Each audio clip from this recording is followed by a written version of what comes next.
As usual, I try to start this with a small disclaimer for you guys. If I'm not using a lot of manga clips, or any manga snips at that, and a lot of video clips, it is for good reason, so please don't complain.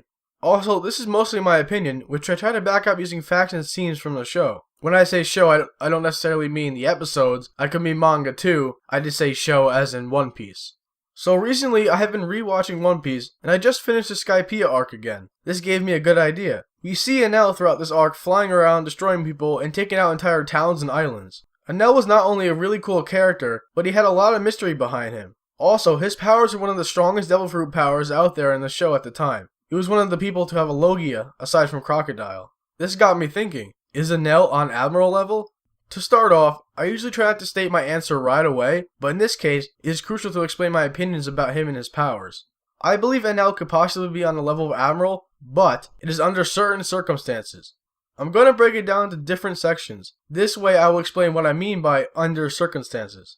Let's start out with the most obvious topic first, Enel's devil fruit. As we know, Enel possesses, debatably, one of the strongest devil fruits out there. He has the Lightning Logia devil fruit. This power seems to be able to do a whole bunch of things. Enel has used his power to travel at the speed of light, send bolts of lightning anywhere and everywhere, float in the air, use the lightning to create heat, and even jumpstart his own heart.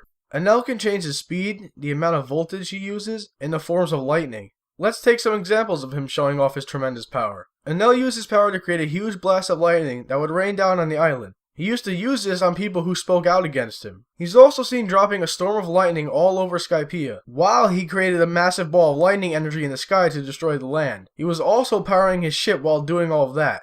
Also, since Enel is a Logia type, the only way to beat him, besides Sea Stone and things that can counteract lightning, like Luffy's rubber, is Haki. This leads me to my next topic. Okay, so we got his powers out of the way, but even with all of his power, Enel was beaten by Luffy when he was weak, before he even got Gear 2 or 3. If he had all of this power, how could he lose to a weakling like Luffy at the time? Well, that ties into why I said that Enel is Admiral level under certain circumstances. I think Enel has the power to be someone of Admiral level, but he lacks the fighting experience and knowledge of most things outside of Skypiea. This, of course, is not including his side story, where he goes to the moon and discovers a whole bunch of things that us, the viewers, don't know yet. When we see Enel, he could fight pretty well, that rhymed, but he took some easily avoidable hits from Luffy. I believe it has to do with the fact that he has never had to fight someone like this before. Everyone he fought was inferior to him. He was a god, as he stated like 18,000 goddamn times throughout the arc, and they were all afraid of him. No one there could have matched him, from what we've seen at least.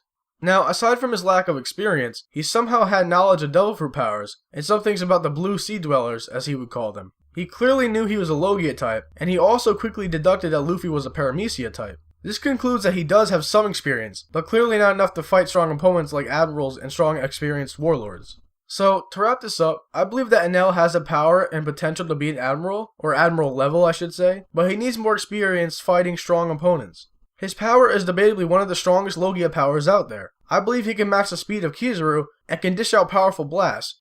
It would also be fitting since most admirals besides Fujitora have Logia powers. Kizaru has light, which is speed and power mostly, and Akainu has magma, which is heat and power. Enel technically has a combination of both. Like I said before, he can travel at the speed of light and can generate tremendous amounts of heat in certain circumstances. Also, his lightning affects most things in the world, most elements and structures. So, bottom line is, Enel has the power of an admiral, or admiral level opponent, but he doesn't have the same experiences as people that strong. Enel has so much potential, and I hope he returns. I believe he will return though. But I just have to wait until he does, which might take a really long time, which is disappointing, but at the same time, I can't wait for his return. Well, if you guys enjoyed, be sure to drop a like, it would be greatly appreciated. Also, subscribe for more One Piece content. And as always, thank you guys for watching, and peace.